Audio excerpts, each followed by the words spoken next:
Hi, everybody. Welcome to Dive Deep. I'm Shelby Cornett, and I'm the ministry assistant at Cambridge City Christian Church. And this is Danny, my new guest. Your new guest. Yeah. We should have put a hat on or something. Yeah, I know. We should have got the jester hat that you Yeah. suggested last week. Yeah. It's a jester hat. It has nothing to do with Jubilee. That's right. Yeah, you learned that finally. I learned a lot this week. Yeah. Well, let's hear it. What did you learn? So Jubilee has nothing to do with Mardi Gras. Okay. Yeah. And I take it as Jubilee is like a reset button. Yes. That's a good way of putting it. Every 49 years. Yep. During the 50th. During the 50th During year. the 50th year. Yep. Yeah. Mhm. So Jubilee is a year of like total rest, right? Yeah. I mean, there's a lot you of. Yeah. do the basics of life, but Yeah, well, if you remember what we talked about Sunday is there's every 7 years there's supposed to be rest for the land, and then of course, so that would be another 7th year, so there would be rest for the land during that 50th year. But then also there was a reset, like you said, a reset button for property.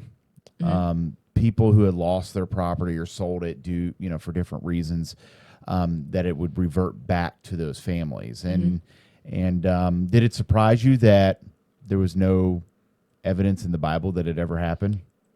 yes and no. Yeah. So why? Like it surprised me to a certain extent, but then it's like that's a lot. It's pretty radical. Yeah. Yeah. It would be hard to do. So like Yeah. I get it, but it also did surprise me. Yeah. Something that was interesting to me on Sunday. So of course everything's still a little weird in our worship with everybody wearing masks. So I can't always see. That's been one of the hardest things that I've been dealing with during this pandemic is when you're preaching and people are wearing masks, you can't see their reaction sometimes. Because when you're preaching, there is a certain element of interaction with the audience. And when you can't see a smile or whatever, like you'll tell a joke and I'm like, I think it was funny.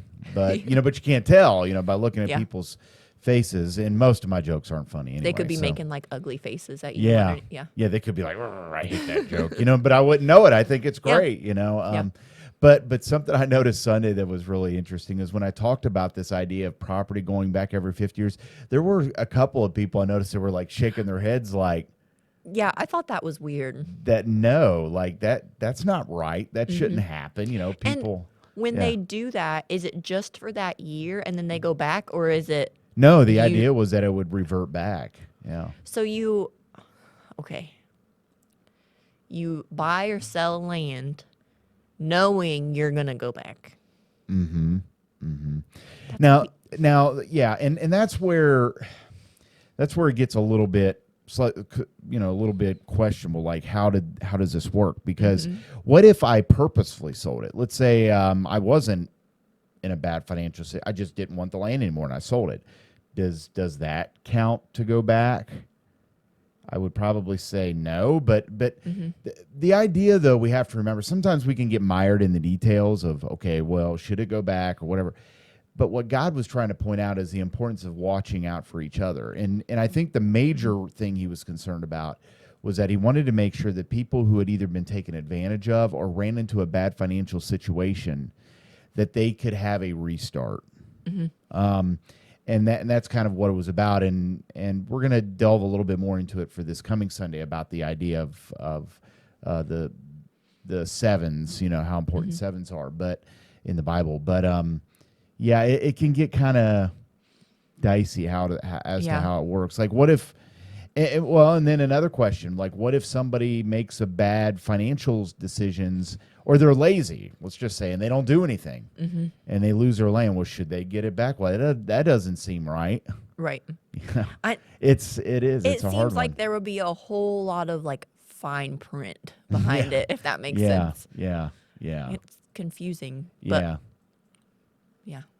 But the thing is like I mentioned, it was really not even practiced. There's no biblical evidence that it was practiced, which in another way is kind of surprising. This is a command that's in the Bible. And at least, I mean, there are some references to the Jubilee in other books like Isaiah. I shared from Isaiah this past week. And then, of course, Jesus talks a little bit about Jubilee too when he refers to Isaiah 61.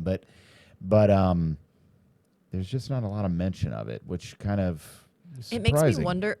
Of course, I'm thinking like modern times. I'm not thinking then if it would cause like fights and arguments. Oh, when, yeah. I mean, because when yeah. you go back and say, "Hey, this is mine," Yeah. and then Oh, somebody else is there, like, Yeah, the No, it's 50th not. year, 50th year's up, and they got their house built on it or whatever, Yeah. and you're like, well, this is mine now. yeah, Yeah. and it's yeah, supposed to be rest, reset, and Yeah. I think it would be But if you not remember that though, way. why? But in the text, remember why did God say though that they had to do this? because it's God's land. Because it's His land anyway, Mm-hmm. right? So that kind of changes the whole dynamic of it. Yeah, So when you think of it, you're really kind of like renting the land. You're not really owning it because God owns it. right. Again, this is where we have problems, right? We have like our worldly values and how we do things, and then there's God's values and how He does things. And sometimes It's hard to think of it that way. they collide, and obviously God's values should always win out.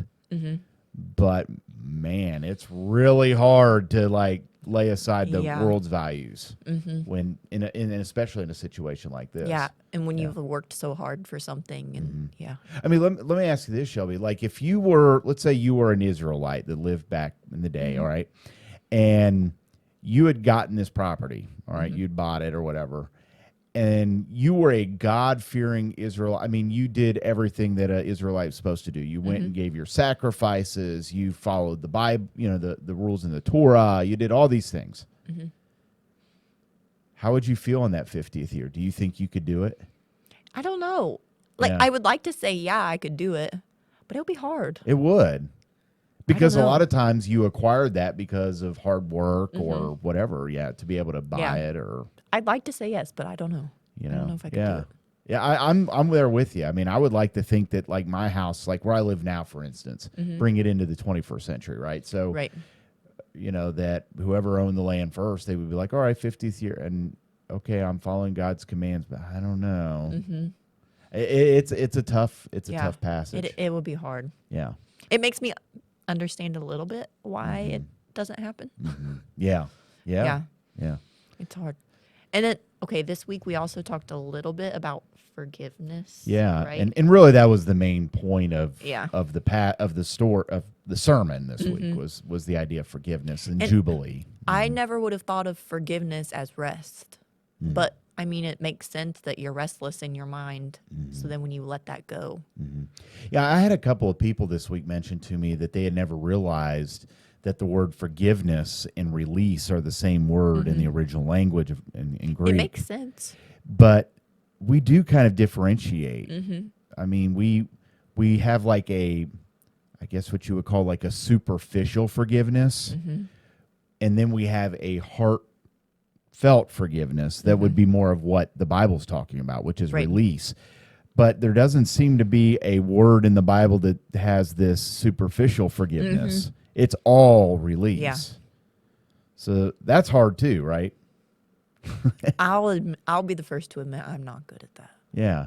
Like maybe you'll give a superficial forgiveness, like, oh, it's okay. But like in your mind, you're like, I'm going to remember that. Yeah. I hold on to stuff way more than I should. Well, and I think most people do. I mean, you're not alone in that. So, but the Bible doesn't give us that. It says, no, when you forgive, it really means You release. really, Because that's what Jesus Yeah. did. That's what Jesus' example was. When he died on the cross for us, he wasn't like, okay, well, I forgive you guys, but like in the back of his head, he's like, but the next time they do this, or Yeah. or Right. some of the things we have going on in our head. it was yeah, genuine to the core, I guess. yeah.